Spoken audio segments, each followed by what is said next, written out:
Hi everyone, I'm Catherine, the artist behind Bigelow Fine Arts. How is your coloring coming along? This has been such a fun page to color. I'm really interested in learning how yours is going. I'm moving more into the fall colors with today's video. My pencils are sharpened and I'm ready to get going. Come along and join with me, and let's color this in together. As I mentioned yesterday, my program borked a file and I couldn't read it, so I am learning a new program on the fly to get this up and maybe prevent future crashes. I'm coming back to the large green pair of leaves on the bottom of the compass. Something felt like it was missing from the leaf and I wanted to figure it out and fix it. After looking at it, I felt like the center portion of each part of the leaf might actually puff up, so that would mean the top center part would be light, but the part near the veins would be domed over into a crevice and thus cast into a shadow. So I came back in with my dark sepia and hit the other side of each leaf section. I then came back in with a little more light green to blend it together, and now I feel like it works better. I'm not sure why I felt the green leaf needed it, but the red one didn't, but it did, and it also now makes the leaves look a little more unique compared to the other. I'm moving on to some of the smaller sprigs of leaves in this section and using the colors from the ivy palette. These leaves could also be colored up the same as the orange vines, but I didn't think of that at the time. I began with a base layer of light green over all the leaves in the sprig, the larger one beside it, and the ivy leaf a little further down. I'm working up in light layers just to set things up where I want them for later layers. The fun part comes in taking that flat base layer and working it up with shadows to bring the leaf to life.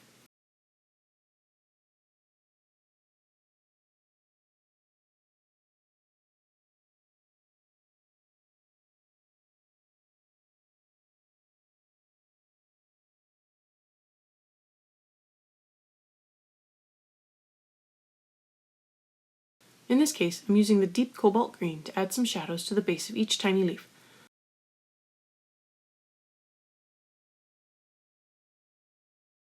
I also added in a shadow near the center base of the leaf, almost making it seem cup-shaped.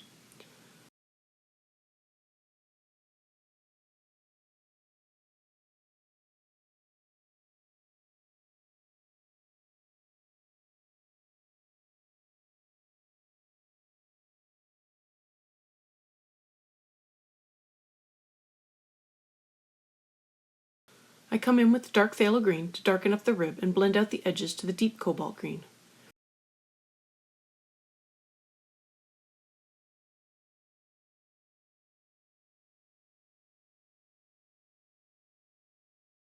I'm going to take that same phthalo green and also blend out the bottom part of the tiny leaves on the sprigs. I'm taking my time here as these leaves are small and it can be a little hard to see if I'm coloring in the area well.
I keep a few of my working pencils in my hand so I can switch quickly between colors in case I missed a spot or wanted to give something better coverage. This is part of my layering and blending process.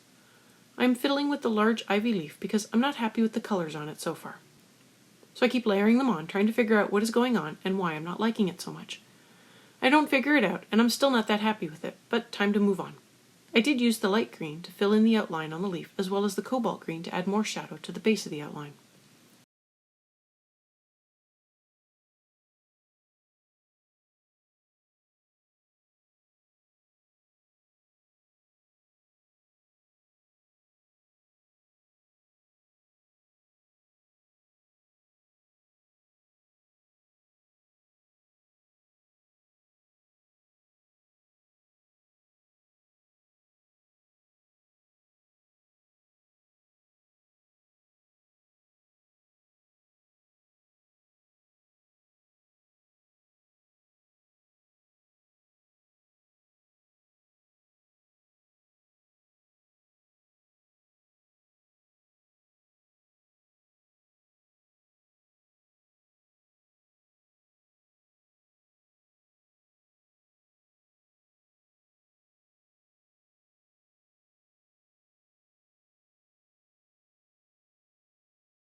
This curled vine reminds me of a fern.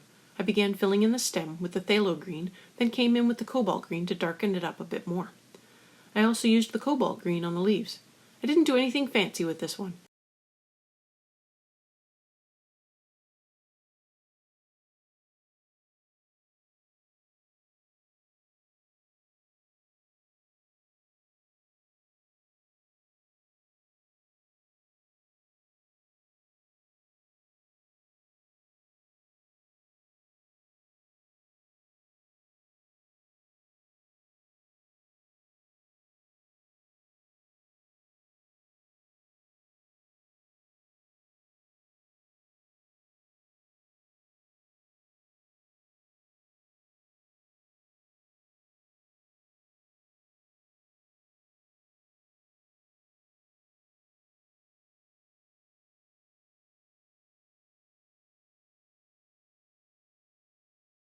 I'm going to catch up with the sky to this point. I begin with the lighter blue and carefully fill in around everything out to the contour line I lightly sketched in. I will come in with the darker color after I finish to add a halo around some of the elements to make them stand out more.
At this point, I stopped keeping careful track of what colors I was using to fill things in. I ended up with a handful of pencils and grabbed whatever color suited my fancy. I have them all listed on the side, as best I can, but I will go through and let you know what I did and with what color. I decided that these long blade-like leaves would be next and that I wanted to work some of them up in a fall gold color. I came in with the green gold to work up a light base layer over the 3 leaves here, leaving the center rib alone. I came in with the olive green yellowish to give that rib a little color. With the burnt ochre, I'm adding in a light layer where a shadow would form, so along the bottom of the leaf and anywhere there is an overlap, as well as along the side of the center rib.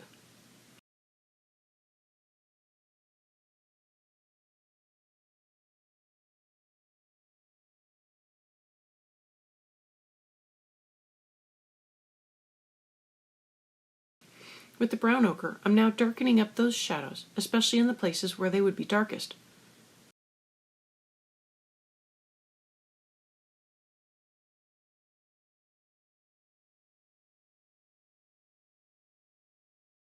I came back in with the olive green yellowish to darken up the center rib more.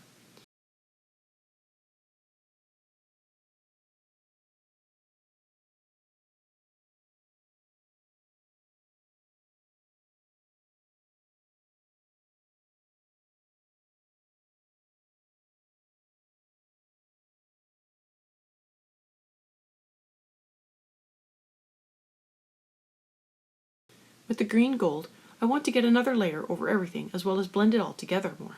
This lets me see if I need to darken up my shadows or add something else.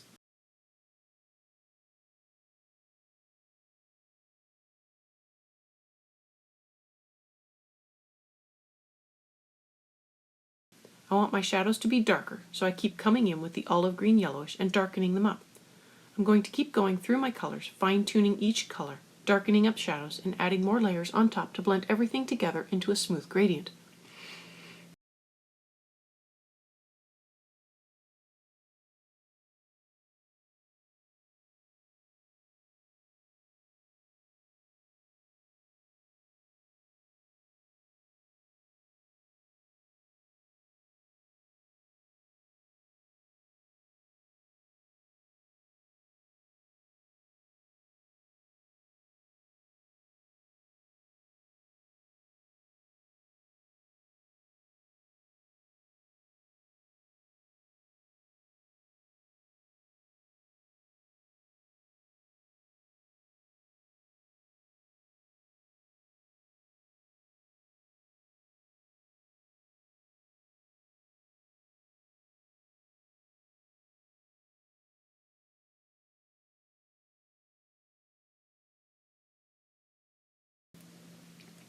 With that done, I wanted to work on the other narrow leaves behind these ones, something more on the green side to offset and complement the green gold leaves.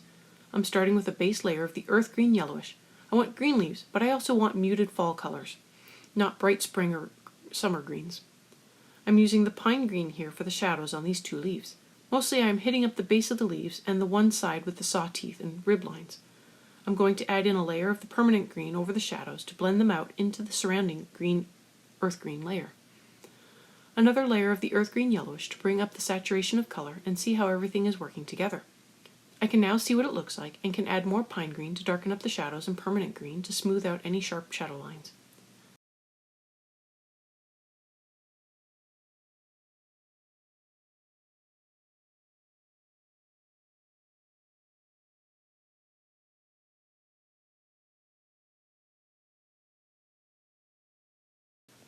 I'll be stopping here for today.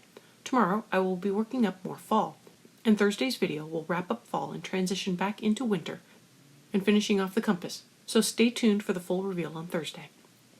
I really hope you've been following along. Please let me know below. I'd love to know how your compass is coming along. I have my social media links below. Find me on Twitter, Instagram, and Patreon. Patreon has a short write-up as well as all the palettes I'm using and a list of the timestamps. You don't have to support me to see it. If you have any questions or page requests, please leave them below or reach out to me on social media. I put in a list of chapter breaks in the show notes, as well as a list of equipment I like to use. If you use any of the affiliate links, it really helps me out without costing you a thing. I want to thank you all for coming along and joining in with me on this coloring journey. I appreciate all my subscribers and look forward to more of you joining in and coloring along with me. That will only happen if you like, share, and subscribe. Until next time, happy coloring.